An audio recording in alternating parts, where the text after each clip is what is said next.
the topic we're going to be talking about is playing with JavaScript on your desktop and doing interesting things with it. One of the things we've been working on quite a bit is taking JavaScript as a language and allowing people to use it to do cool things and even useful things with their desktop. When we think about JavaScript, we tend to think about what? The web, exactly. I love this audience. They give you the answers I'm looking for. A lot of people have used JavaScript, right? Because it's what you write your web pages with. JavaScript as a language has a huge base of users. It also has a lot of really cool properties to it. For instance, you don't have to compile it. You can run it right on one machine, send somebody a bunch of text files, and they can just run it immediately, which is very cool. No compiling necessary. And with today's computers and today's JavaScript engines, it actually runs reasonably fast to the point where in the next version of Plasma, we're actually taking our C++ classes that we've written to do JavaScript animation and replacing them with JavaScript ones. Because the JavaScript engine is not only safer, it is, as far as the frames per second that we push to screen, identical to the C++ ones. We do all the testing for our JavaScript stuff, actually, to make sure it performs on little devices like this, the 900, and other such phones. I'm going to show two different things that we can do with JavaScript and the KDE for Plasma Desktop. The first one we're going to look at was actually, this set of functionality was written specifically for system administrators. In fact, two system administrators in specific in Germany. We were working with them on migrating from KDE 3 to KDE 4, several thousand users, and they were looking at, what are they running into, what challenges do they have. And one of the things that they said was, well, with KDE 3, the panels kicker, you could, do these nice default layouts, and you could do update scripts so that if you change the configuration later, what do you have in Plasma Desktop for this? And the answer was, well, nothing much better. In fact, it was a lot harder to do with Plasma because the configuration behind the scenes is, in some ways, a lot nicer because it's all kept together, but it's also a lot more difficult because it's all kept together. So I thought, well, let's just do it with JavaScript because JavaScript is fun. So I created to test this as well, I figured I needed some way to actually test it, and so I created the desktop console. By the way, KRunner, if you don't know KRunner, and it's not Crunner, it's KRunner. Yes, imagine if people come up to me and call it Crunner. It's like, what? This is the interface at the top. You can type all kinds of things into it. As you can see, it actually looked up on Wikipedia trying to find out what desktop console means. You can do all kinds of neat things with this. I can find what time it is in Oslo, if I could type Oslo. You can do unit conversions. You can. There needs to be a guide. There does. We need a writer. We can check. We can like figure out how to spell words like Linux or Plasma. But yes. Oh, this is my. Oh, by the way, this is my development machine, and on my development machine, I actually run today's version of the code constantly, which always makes it interesting when I'm doing presentations. I always tell myself, eventually I'm going to spring for a second laptop that I carry around with me just for presentations. I never do. That'd be one more thing to have to carry around. Anyways, that's not what I wanted to show. Is that launch programs too, that KRunner? It launch, yeah. In fact, you can do things like, I'd like a word processor. Oh, look, there it is. There's the two word processors I have installed. Yeah, this is plugin based, so you can also write your own plugins. You can write plugins in JavaScript for this too. We're not going to look at that one today. So if you type in the magic words desktop console and Plasma Desktop is running, in fact, if Plasma Desktop is not running, it won't show you a match. But if it is, you get this really cool window that pops up, and at the top you have a place to edit scripts, and at the bottom, let's hit Control E here to execute it, you have your output. So what I've done here, just to walk you through it, the internals of Plasma work a little bit like this. What you see on the desktop and in your panel, the things we call containments. The desktops we call activities, the panels we call panels, magical imaginative names, I know. So this little bit of JavaScript, what it's doing is it's asking for I kind of cheated here. I asked for the activity by ID and the first activity ID. If you have multiple activities, you'll have an array of IDs. But I was putting the first one because I'm lazy. And then I'm printing out, activity and then the ID of it. I could print out the name, etc. And then I look at the wallpaper plugin. What's cool is that you can actually change all of this at runtime. So Well, some of it anyways. So for instance, I could, if it all works, actually I was just working on the wallpaper changing while I was sitting there, so I have no idea if this actually works. Let's find out.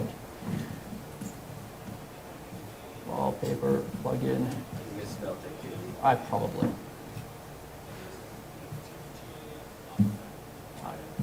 Oh yes, we have code completion even. Wow. Whoops. And if that worked, I should now have a virus. There it is. So I just changed my wallpaper using JavaScript. With the JavaScript, you can add widgets, add panels, add activities. You can configure widgets.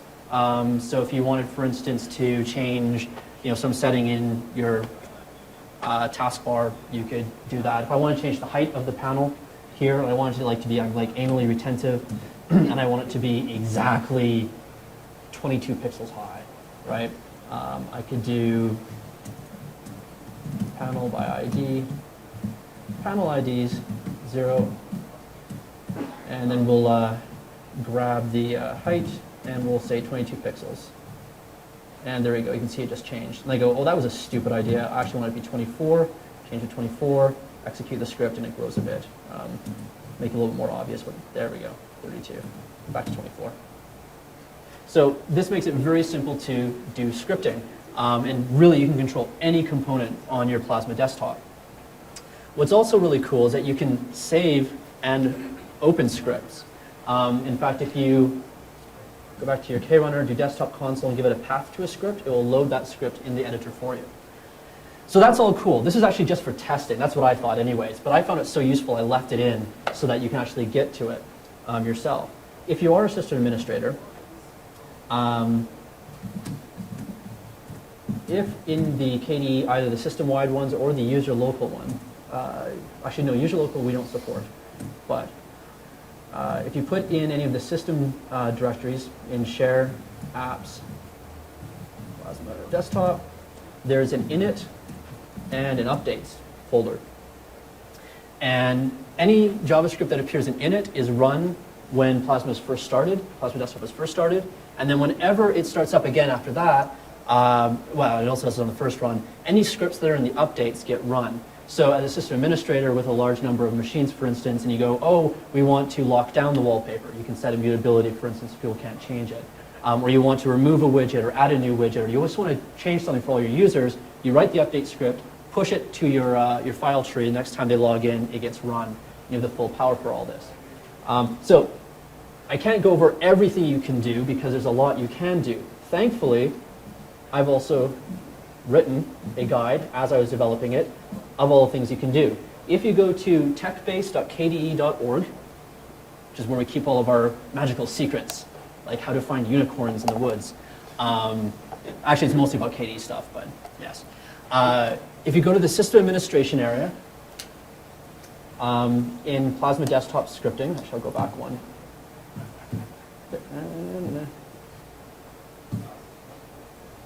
Eventually I'll find it. Well, there we are. So you click on sysadmin, it's on the front page, and you scroll down here to Plasma desktop scripting, and the entire thing is documented. How to write scripts, all the things you can do, all the properties that are settable and whatnot, and how to use them. It's all there. In fact, the wallpaper stuff I just wrote is there because I have a policy that when I add a feature, I also document it, because I'm a good developer.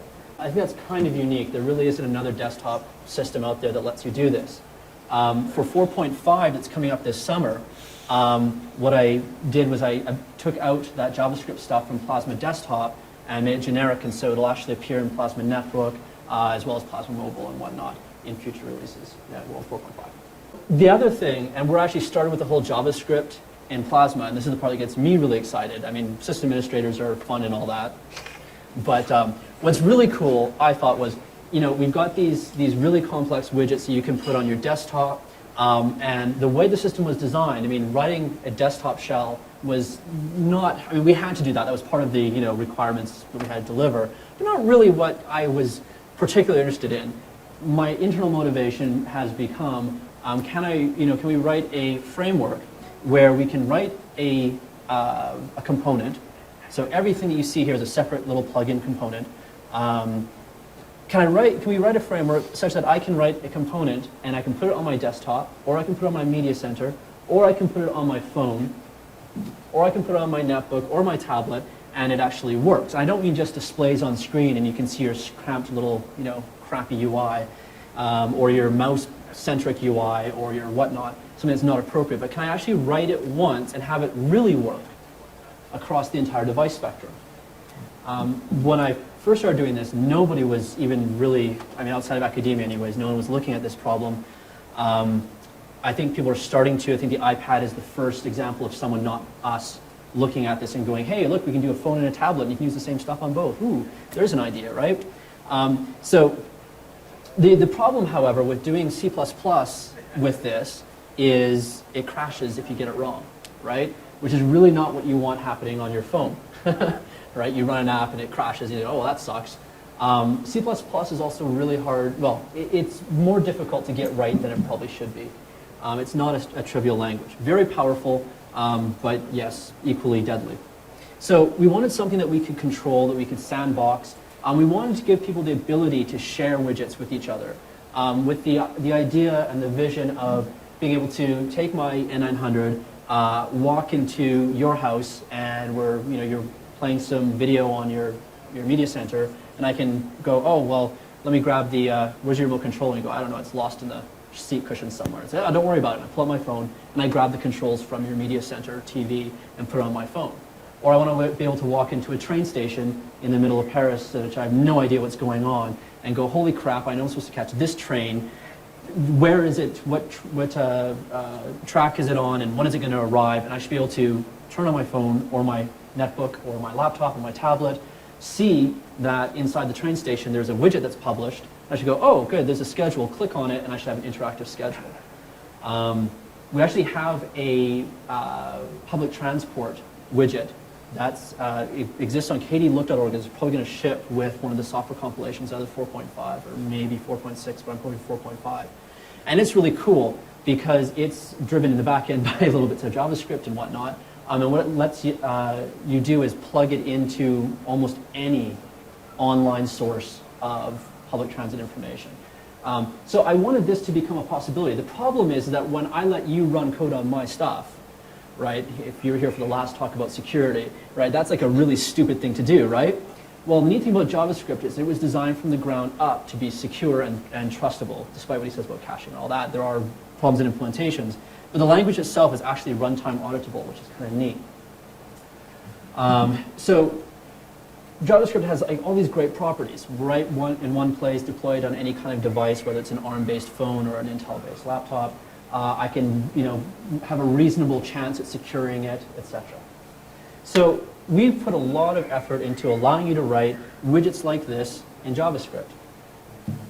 Well, how well does it work, right? I can hear it burning in all of your minds. Yes, Aaron, but does it work? This is like an infomercial. You're supposed to go, yes, does it work? All in one unison, right? And then when I show it to you, you're going to clap, right? Okay, cool. Glad we're all on the same page with that. Same page or same page? Page. Same K page. Just checking. Actually, let me do a really quick thing, which I meant to do before.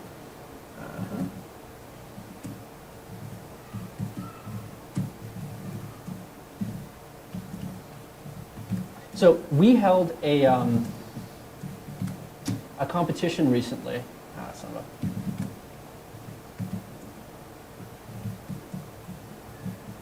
called the Plasma JavaScript Jam. And what it was a competition. People don't know who won yet. I do, because I just tallied the votes up today. But it was a competition to see, for people to write desktop widgets or Plasma widgets using JavaScript. And whoever came up with the most cool, interesting, technologically impressive one was going to win an N900, is going to win an N900. A brand new one, not this one that hasn't even been opened yet. And then we're actually bringing the first two people, the runner-up and the winner, to all expenses paid, basically airfare and lodging, to either Camp KDE or Academy this year. And then the top three people also get t-shirts. So it's pretty cool. What I'm trying to say is if you get involved, you might win shit. Okay. Anyways, so I'm going to show you some of the examples we got in. So I'm going to run the examples in a little a little tool called Plasmoid Viewer that allows you to view a Plasma widget. Wow, I got 3 skulls. That's weird. Hold on, let me try it again. There, that's a little bit less weird. So this is kind of a neat one. And this one is called Aquarium, imaginatively enough. And as you can see, it actually resizes nicely. This is 680 lines of JavaScript and about 10 SVGs. It implements something called the Boyd algorithm, which I never heard of before. And it, again, named after some guy named Boyd, I don't know. But it simulates mating and, what do you call it when a bunch of flocking? So you've got all these little fish, right, in your mock aquarium. You can feed them. Let's give them lots of food here. By clicking the food button. And eventually they'll go and they'll eat the food. They'll notice there's food and they'll slowly swim towards it. And they'll grow. Once they get to a certain size, they'll start mating with each other and make more little fish. And sometimes you get like different kinds of fish. So usually after the blue fish, you get purple fish. And then the purple fish, they're faster and they grow a lot faster and quicker than the blue ones because they eat all the food. They're greedy little bastards. They are. And then comes out of the purple ones, you get little green ones. And the green ones are tiny, but they're really fast. It's kind of neat. So this is a really neat little simulation. Like I said, 680 lines of code. And as you can see, it's actually using very little CPU to do it, even though it's written in JavaScript and it's running as fast as it can frames per second animation. So that's kind of neat. That was one guy's project. Okay, a little bit, I think 2 of them just mated and there's another one now. And I'm just gonna let that run in the background for a while. See if we can get some like other fish going while we look at some of the other entrants. Some of them were very, very simple. Here is one that allows you to roll dice. Every time you click it, I should actually let it roll. And you can replace the image with dice. In fact, I think he actually included a few different ones. Yeah, Vegas plasma dice. Let's do Eurocoin. Oh, there's different modes: single click randomized, double click randomized, etc. So we'll do that. And it's neat. This is actually very little code. Less than 100 lines, if I remember correctly. And it's using the animation framework that comes with Plasma Desktop. And this is all done, again, with JavaScript. There's one that does guitar tuner. Oops. Oh, right. There we go. And this one's kind of neat because what it does is it lets you, probably not going to be able to hear it. It lets you tune your guitar. Don't know if you can hear that. And there's different tunings in the settings. You can change what tuning you want your guitar in, and it changes the buttons. And it's a very basic guitar tuner. Should you be feeding the fish? Oh, right, thanks. Yeah, I'm not going to get any purple fish if I don't feed them, is it? Damn, this is like Farmville. Then there's some more interesting or more useful ones. One that was kind of neat was short log. This allows you to create little. Whoops. This allows you to create little sets of notes. So I have to talk about JavaScript today, and go out for beers later. Show up on Saturday. Now, if I have to remember, like, what the hell was I thinking about on Saturday? You can actually do searches by doing / and then the thing. You can search by dates as well. So you can say, what did I say today or all this month? So you can see I actually say quite a bit. It's a neat little plasmoid, very, very simple. You can delete, of course, selected ones and whatnot. Very simple, very utilitarian. All of this is done in JavaScript. And what's nice about it is they didn't have to deal with memory management or it crashing on them because they forgot to initialize the pointer or they deleted it and then got it afterwards. Okay, so that's what's possible. Is that kind of neat? Yeah? Okay. And what's really cool is that with the remote widgets I was mentioning earlier, if you go to aquarium settings, if you go to share, you can say share this widget on the network, and I could, for instance, allow everyone to freely access this widget. And if I do that, and you had your Plasma running, you would actually get an announcement saying, hey, there's this aquarium widget running, and you could subscribe to it. It would appear on your machine as well. And so with the what's really neat with the JavaScript is that if you don't have the aquarium on your machine, it bundles it up from my machine and sends it across to your machine transparently. Now, all the widgets that are actually in Plasma at the moment, Right. 4.4 anyway, have that shared thing. Yes, and that works for them. The thing about the C++ ones is that you already have to have the C++ Plasmoid installed on the other side. Because we can't just bundle up the C++ object files and send them over to the other machine because of binary compatibility. Right? I mean, obviously, the now playing widget on my Intel laptop is not going to work on my ARM-based phone. Okay. Different architecture. It might not work on my Red Hat-based laptop if it's an Ubuntu-based one or something, right? So with the JavaScript, you get an extra leg up in that even if the widget isn't on the other side, it just bundles it up, sends it across, and runs it. So, bloody fish. I'm not getting any purple fish. This sucks. Every other time I've done it, I get a purple fish right away. And then I try and show it to everyone to show this really cool thing. And the randomness is working against me. There's lots of food. A few of them are getting fat. Okay, so how can you do this, right? Yes, Aaron, how can I do this? Especially on my N900. Well, what's cool is you can do all the development on your desktop, test it and whatnot, and then throw it at the last minute. And because it's JavaScript, if you want to tweak things, it's actually possible to do it right on the phone. If you're just editing text, right? You don't have to have a compiler or a tool chain or a CPU capable of compiling it in a reasonable time frame. You literally edit it and then reload it. There's actually, I have a patch locally. I just haven't figured out a good way of integrating it nicely. It doesn't screw it up for normal users. But where it adds a reload widget, if it's a scripted widget, to the right click. So you can have it running your Plasma desktop, editing it, and just hit reload, and it's like a web page. All right, enough about me. No purple fish. Oh, I made maroon fish. Damn it. Okay, here we go. More food. This guy is no longer winning. Okay, let's make the aquarium smaller so we can see what I'm doing. If you make it smaller as well, then the food gets closer to them, they eat faster. They simply have nowhere to go. Okay, this is a program called Plasmate, which is a verb, to plasmate. I am going to plasmate.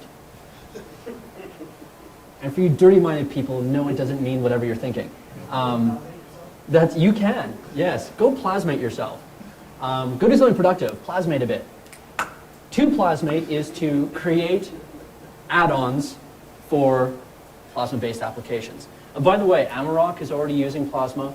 And this year, Scrooge, which is one of our financial applications, as well as Contact, will also be using Plasma widgets in their dashboards.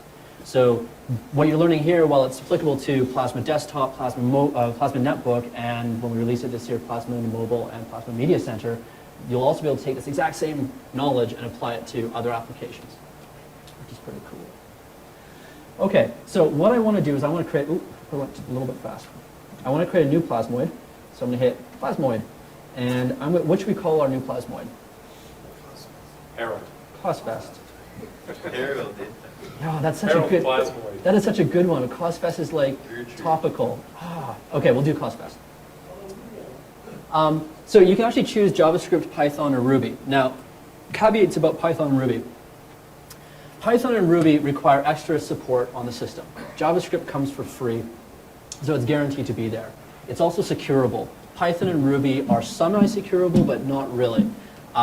Additionally, with Python and Ruby, you can access all kinds of system libraries, which is really useful, right? If you're trying to do something more powerful or that you can't do with the JavaScript stuff.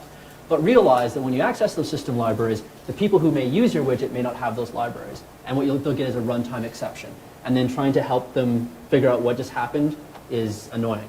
So I really do recommend using the JavaScript stuff. So we're going to create. And there we are. Let me just make this full screen. Easier. All right.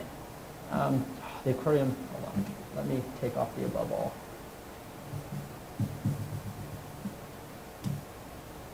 And feed the fish again. I swear I've never run it this long without getting purple fish. This is so weird. Okay. You're going to think I obsess about purple fish now. I don't, honestly. So here's our main script file. Great. One is, by the way, this is also today's build. This is in beta at the moment. And it's actually, kwrite is not actually showing me. There we are. Okay, fair enough. So what it's doing is it's creating a label, setting the text, and then it's adding the label to the layout. What the layout does is instead of doing pixel coordinates, you add things to layouts. Linear layouts, grid layouts, anchor layouts. You can say they should always be in the upper left corner. And you get one of these guys. So you can move the Plasmoid viewer out, or you can put it back in. Driver problem. So here is our hello JavaScript. But we're not doing hello JavaScript, right? We're doing hello COSSFest. And let's see if this is. Maybe I can miss a point. This is the neat thing about Plasmate is transparent. You don't save files or open them. You add them to your project, and then you create save points. In the background, it's actually using. Why is it keeping that? There we are. Hello. It's not. Let's see. There we go. That's the reload button. Unbelievably. So it reloads it, and I can see the changes I made. I could add a new label, a new button if I wanted. Button equals button.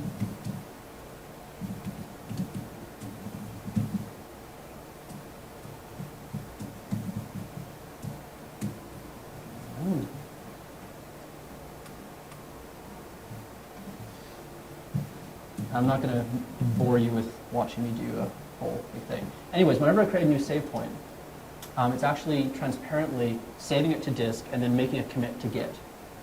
The nice thing about that is then I'll show you this in a second, we actually support transparently pushing your projects online for other people to enjoy. Oh, there's an error. There's my error. You don't need semicolons in JavaScript, actually. And the error in where? Make it bigger so I can see what the error is, please. Line 30. Yeah.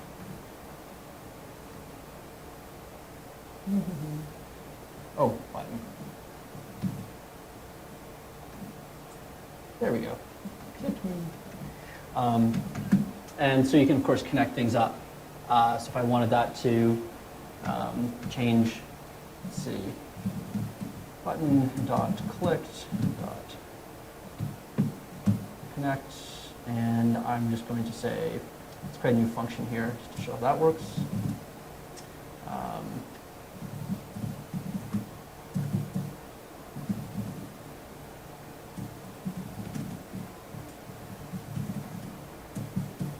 See, I'm really imaginative today.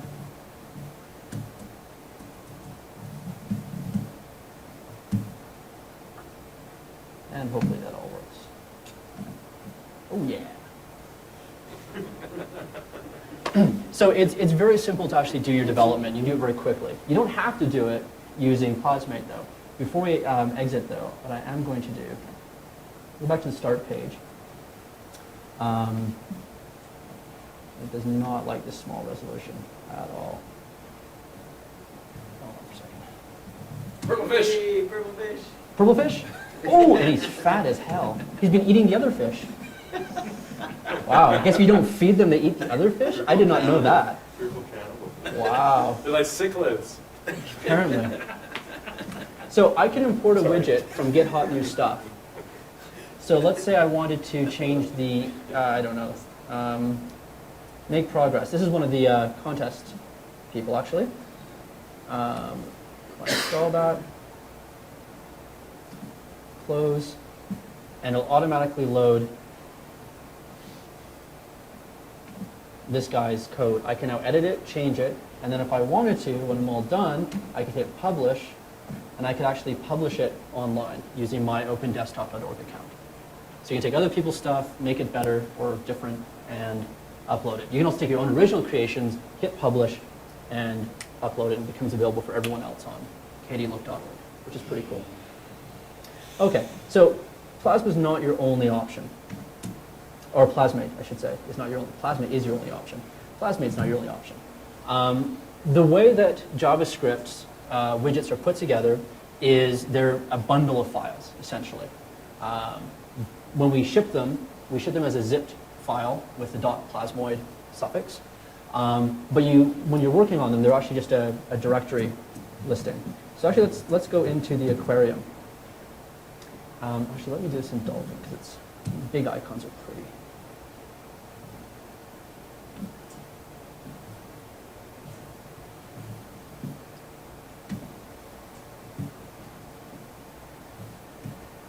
Great. So every package has a metadata.desktop file. And this is going to tell the user who you are. It's going to tell Plasma what the name of your widget is. Let's just open that really quick. Oh, right. It thinks it's actually executable. Let me open with kwrite. And in Plasmate, there's an editor screen. If you click on the metadata, you have this nice little GUI editor that you get to type things in. You don't have to know any of this. Wow. This is unhappy.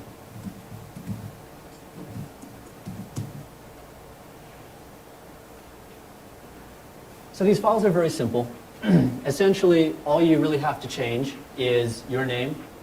I'm assuming you're not, however you say that.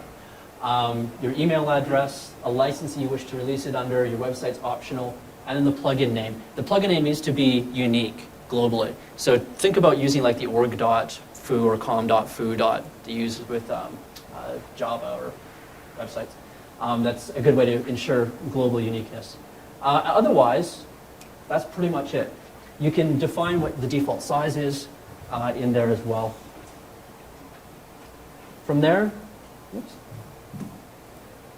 There it is, unopened. From there, there's a contents folder, and this is where all the contents are, magically. By default, we have the code directory, which is where you're going to put all of your JavaScript code. You can have as many files as you want, of course. This one just has one, and main.js. And there it is. So you make changes to this file, and this is the actual one that gets started. If you have other ones, you can include them. And that's pretty neat, because if I have another file I want to include, oops, in say code, make a new file, and I'll save it as, well, it's going to save it somewhere randomly. Let's do that. This is why I use Vim. So if I was going to include this foo.js that I had a whole bunch of really cool code in, all I'd have to do here is, of course, as you'd expect, include foo.js. And it automatically knows where in the package it is. It knows it's supposed to be in code. So that's pretty neat. Now, what's also kind of cool about the aquarium one is he uses SVGs. So SVG is scalable vector graphics, right? They're vector art, essentially. I've never even seen some of these fish. I feel so gypped. The purple one, I don't know. There he is, pink fish. There's seahorses. Wow.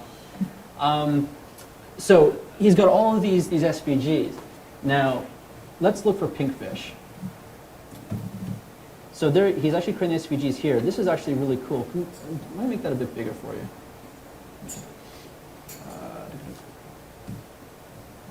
I don't know how to make the font bigger anymore. Large font. There it is. Okay. So here he's making his SVGs. And what's really cool is that you can just give it the name. So he doesn't even have seahorse.svg. He doesn't say, oh, it's in images. You just say, give me the SVG called seahorse. It'll automatically load it. At that point, you have an SVG that you can use to generate pix maps. You can also create, if you have an SVG with a whole bunch of things in it, so if you're doing, say, a card playing application, you can have one SVG with all the cards in it, all the card faces, name them individually, and you can actually ask the SVG, paint, the Queen of Diamonds, paint the Jack of Hearts, etc. You do that by when you're in your application like Inkscape, you set the object ID of the image element. So we have support for SVGs. Other than that, you can do everything that you would expect from JavaScript, right? Prototyping, You can do event handling. You can connect events. So as you saw with the button, you can connect a clicked event to some random function, which is how, say, the guitar tuner works. A bunch of buttons, and you connect each one to play a tone. So that's pretty neat, but we take it one step further. And we have this thing called data engines. And what data engines allow you to do is access, well, data. What kind of data? Well, whatever there are plugins for. And we have a fair number of them. So for instance, you can grab comic strips online, not overly useful. You can grab your calendar information, more useful. Cover fetcher, so you can grab cover art from online, give it an album name. The favicons for websites. Flickr pages, geolocation, so if they have GPS or if they're online on the internet, you can actually figure out where they are in the world. Hot plugs, so when they plug devices in and out, it actually, you can watch these happen. In fact, I didn't bring a USB key with me. Did anybody bring a USB key with them that doesn't have some incriminating evidence on it? I think it's pretty safe. Damn! I just took out the camera. You're in a pop.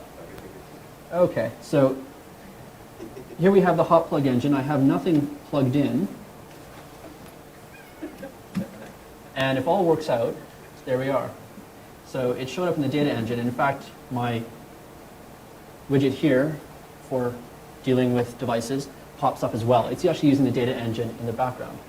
So here we go. We go, okay, cool. Here's the device that was plugged in and a bunch of information about it that I can now use. So we have data engines for everything from time, so you can make clocks, because that's important, to key states. You can tell when the caps lock button is pressed, for instance. It's important sometimes. File metadata, microblogging, so you can read Twitter or Identica postings as well as post updates. Network configuration or network status, notifications now. We've got quite a few. You can access these data engines from your JavaScript very, very simply. So I've actually got here, we have an SVN module called KDE examples, and one big massive purple fish now, who just disappeared. Did I kill him? I think I starved him. He exploded. I think I starved him to death. That's sad. That's why I don't have any purple fish, because I was ignoring my fish. Shouldn't he float up to the top then? Yeah, exactly. I think so. You should have the floater fish. You have to pick them You out. reverse the graphics so that it's upside down. Then he's going to start punching you. Give him the virus. Oh, we are Yeah, so phone.svg. we are so easily amused. So we have a module in KDE's SVN called KDE examples. I'm actually at our web SVN interface just to show you what's there. You can check it out. And inside of Plasma, we've got a whole bunch of examples that you can look at. So, for instance, here is, I'll make this a bit bigger. Tell me when you can read this. Okay. It's huge. So here we are in KDE examples, Plasma, JavaScript Plasmoids. Exactly where you would have looked, right? And in here we've got a lot of examples. Say how to use animations, how to use these things called extenders. For instance, when I pop the clock and I get the calendar, this is an extender. You can actually grab it and move it out, say onto my desktop or whatnot. It's now a separate widget with it. Yeah, various examples, how to use, how to open files, fetch data using HTTP, etc. What we're going to do, here's my data engine one. Do I not have a data engine example? I thought I did. I don't think I do.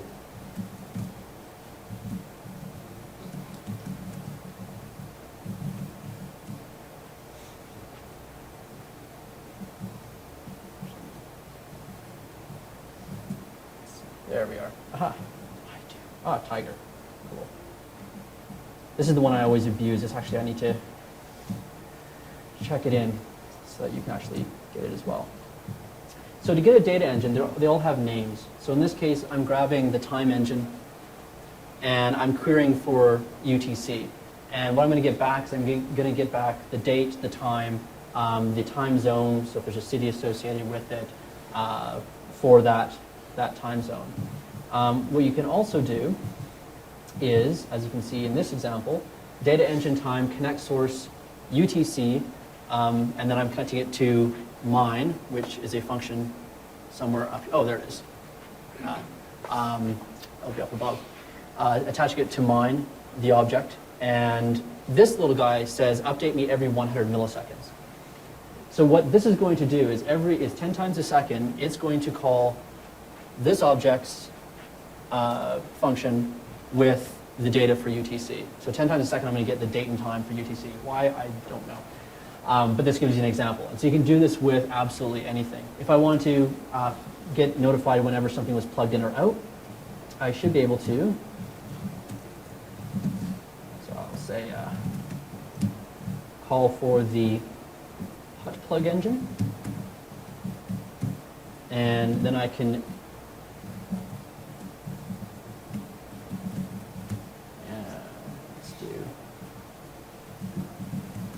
see if I'm doing this right. I suck at JavaScript, by the way, so. Which is funny, because I write the JavaScript support, but that's because I know C++.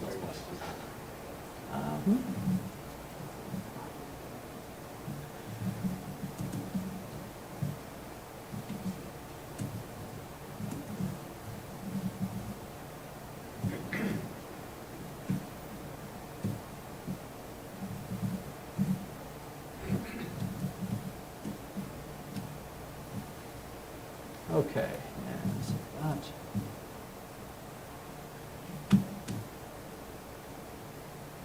Parser, yes, good example. I spelled the source add there. Yeah, added, aided. Aided, yeah, close enough. Actually, for readability, I'm going to.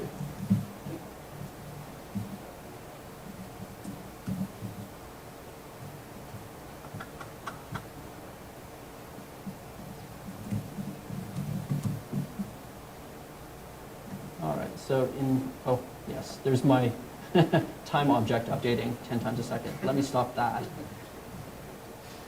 because that's just going to make it hard to see the, there. As a C++ developer, by the way, this is so very, very cool, because I'm used to going through these horrible, rebuild, recompile, start, install, make install, try it again. It's so exciting just to do what you web devs do. There we go, undefined was plugged in. There's a great one. I probably need to put the name. Anyways, we actually got the event. Dunk was plugged in. And if I connected the source removed, when I unplugged it, I would get that called as well. So data engines give us access to, yeah, I benefited by accident. So data engines give you access to all kinds of data. You use the one API to access it. So you don't have to learn 10 or 12 or 50 different libraries and their APIs to be able to do different things. You simply request the kind of information you want. When it arrives, you get a function call that you do whatever you want with that data. Some data engines also provide services, which are, as you'd expect, asynchronous services. So for instance, the microblogging Plasmoid, or data engine, provides a service. So when you ask for the updates for an account, if you ask for the service for that account, you can set the password, you'll authenticate, and if that works, you can then start posting updates using the service. So you can do all kinds of things from the JavaScript API without actually having to learn many different ways of doing things. You just learn that one hammer and then everything is a nail. For once, this is true. Okay, so the API is fairly big. But again, we are good developers, so we actually document things. Again, I'm on techbase.kde.org, and I'm actually in the tutorials section under Plasma. And there's a whole section on Plasma programming with JavaScript. And there's a getting started, getting data, how to retrieve data from a data engine. Example of a now playing. So this is using a data engine and a service to find media players, say Amarok or Juke or anything that uses Empress actually, which means beat or whatever, XL as well. It detects the player and then allows you to control it from the Plasmoid. So next, volume, etc. I think the one in SVN, I don't know if in this example they got this tricky, but the one in SVN shows the cover art too, using another data engine. System monitor, how to access system monitor data. Cheat sheet, yeah, rather than a tutorial, things to remember and watch out for when developing JavaScript Plasmoids. And then there is the big one, the API reference. And this guy is big. I really need to spend a day someday here, or maybe one of you would do this as your contribution back, who knows. This is a really big file, but it lists every piece of the API. The ones that are marked as API version 2, that's coming out with software compilation 4.5, KDSC 4.5, which will be out this summer. All the stuff that isn't marked with version 2 is already in 4.4. And you can do a version check, of course. If you ask for version in your JavaScript, it'll tell you 1, 2, 3, etc. We only have version 1 right now. To run these, you need a minimum of 4.4, by the way, for them to work properly.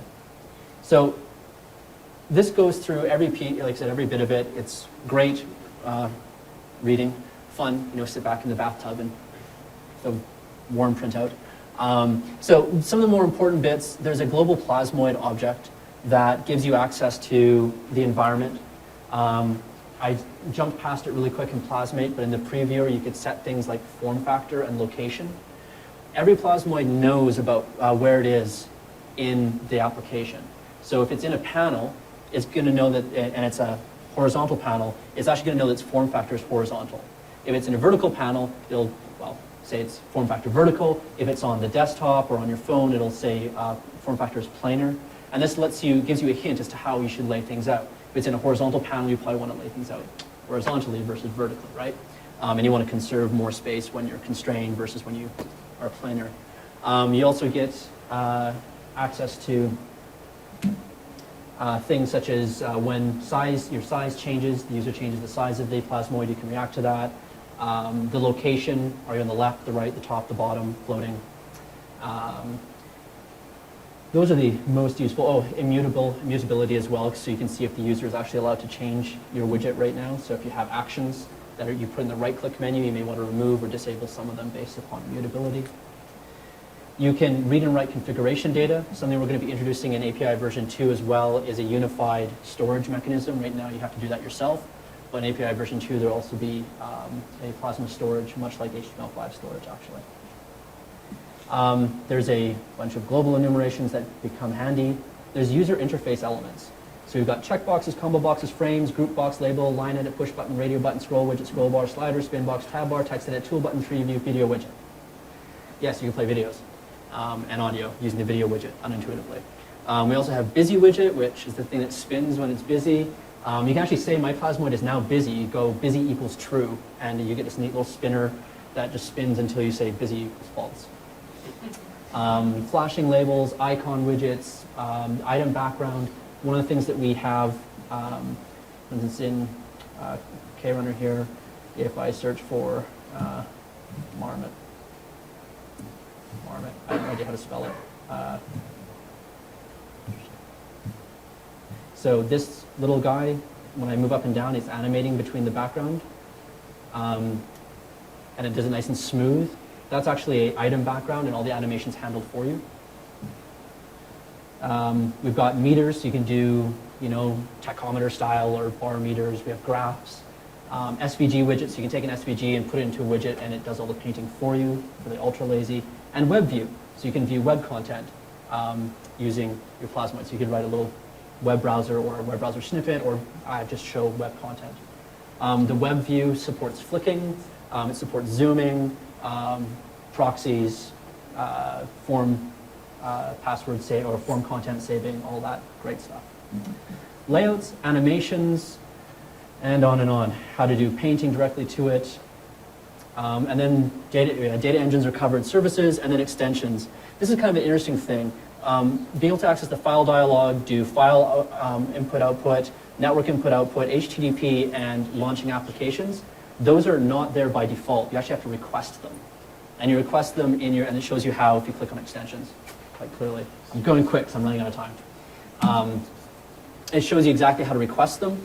You can either require an extension or say this is an optional extension, and then the system, based upon how much it trusts your widget, may or may not decide to actually give you access to that extension.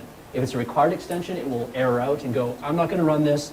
If it's an optional extension, you can actually query at runtime, do I get this extension? And if you do, so if you say HTTP and it's not a critical thing, like you have, say my fishes, say we added something that allows you to upload the status of your aquarium to the web. Not critical, right? But kind of neat.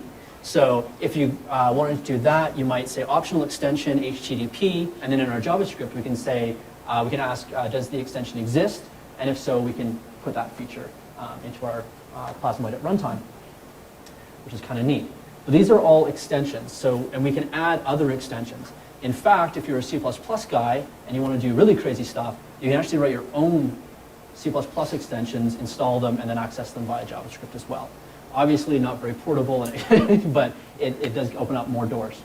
Some of the applications like Amarok and whatnot actually use that already to extend what you can do inside of, say, Amarok with the JavaScript. So the JavaScript API is quite big. Give you an idea.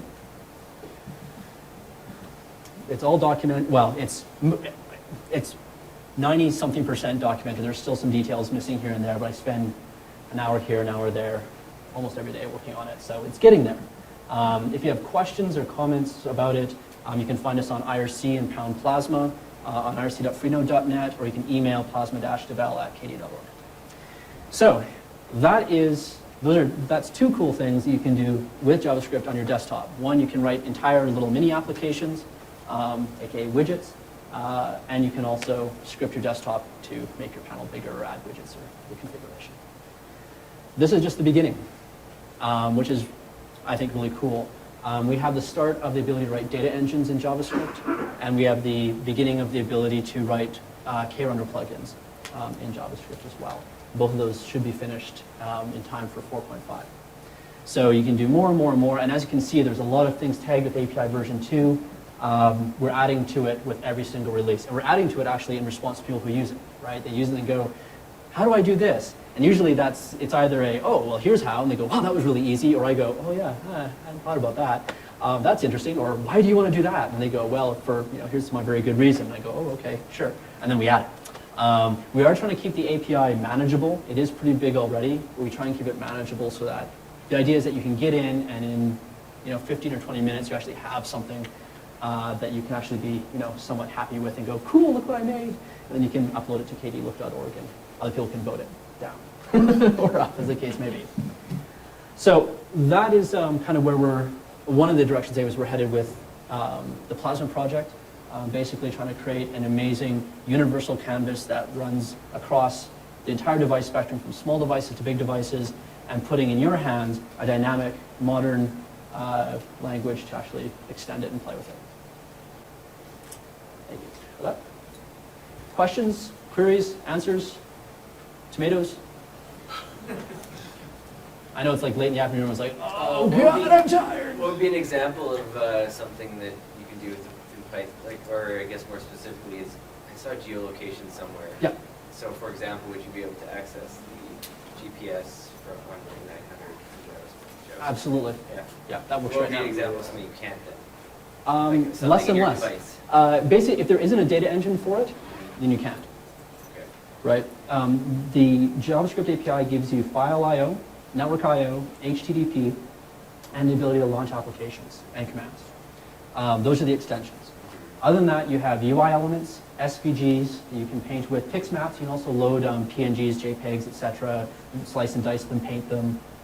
Basic user interaction, and then everything you do with JavaScript. So and then data engines. Anything that falls outside of that, and it's a pretty big scope, you can't do. 2 releases ago, when we had the first kind of alpha release of the JavaScript API, there was a lot you couldn't do. But these days, especially given what we've seen people do with the competition, we've got things that allow you to watch lists on Reddit, and then you can click on them, they open up in a web browser. Or one guy put one in that tracks your friends' progress on Heroes of Newerth, HON, I don't know, some game anyways online. And so you can track your friends and online and see how they're doing, and it lays it out really nice. There's very little you can't do, but there are some things. I mean, you're not going to. Let me think of an example here. Like, could you access the camera? Right now you can't. Great example. So right now you can't because we don't have a data engine for that, and we don't actually have a widget that we can access to actually bring that in. That'll happen eventually, I'm sure. But yeah, that's an interesting example of something you can't do right now. The nice thing is that with that kind of example, if there was a data engine for it, we could actually provide that. And you could pass that fixed map data into the data engine, you ship the data engine, and it's there.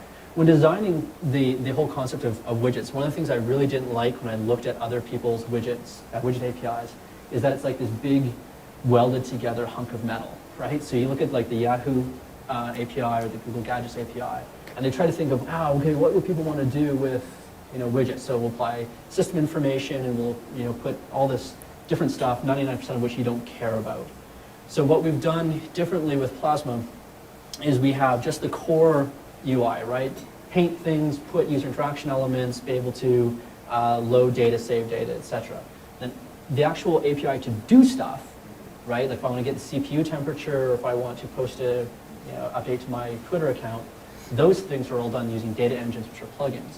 So the API can grow and shrink depending on the focus and point of the device. So in the media center, for instance, we have two data engines, one that gets videos from online, and one that gets pictures locally and online as well. It also gets videos locally, of course. But you can like do YouTube videos and whatnot. Those are two data engines that come with the media center stuff. That's really, the way that they work is really oriented towards media center usage. But this allows us to use this exact same API in media center and actually extend its capabilities fairly easily. So yeah, we don't actually have to touch the core UI to actually add these kind of features. And then the extra nice thing is when we do add a new feature, it's not a new API. If you added, say, the camera data engine, you just request the camera and you start getting, you say, update me as often as you can, which is the default actually. And the camera would just start feeding you pics map data every time it got data from the camera. And at that point, yeah, you'd have it done and you'd use the exact same data engine API we just saw. And you wouldn't have to touch libplasma or any of the core API, you just provide another plugin. So that's really what we expect people who are working on devices to be doing, is for device-specific stuff. It is interesting though, I expected a lot more device-specific stuff, like GPS. I thought, oh, that'll be something we'll use on the devices more than anything else. But with IP-based geolocation, we actually have a guy who's working on access point. So you can associate access points with is your wrist hurting? Yeah, it is. You know what they say about that? Sorry. So yeah, That's the other. I completely derailed my thought. Anyways, oh yes, why he's working on associating access points with ad hoc locations. So when you go into the office, you go, this is my office AP. And so your geolocation engine will be able to access that. So a lot of things that I was thinking, maybe a year or two ago, oh, this is going to be specific to this one kind of thing. So much is actually much more general than we expect. Which is kind of neat about working across devices. And I was talking about this earlier this morning in one of the side rooms in a informal chat. Things like flickable widgets, right? That's required pretty much on mobile these days. So we did all this, pinch and zoom and multi-touch and being able to flick, and all that works. And we did it for mobile. Then we find out that it works really nicely and actually adds a lot of nice touches to the desktop stuff as well. So it's kind of neat to see how when you're broadly aiming at the entire device spectrum, how everything benefits. Anyways, that's my time. Thank you very much for your attention. I know I went very, very fast. My hope and goal is that you're now excited and interested and curious and going, really? What can I do with that? And then the next step is to actually get online, go to TechBase, read a bit about it, join us in IRC, and then try it out. See what you can come up with. And we're happy to ask questions. We do not believe in stupid questions. We get them all the time. We're good at it. So definitely bombard us with questions. Yeah? Great. Thanks.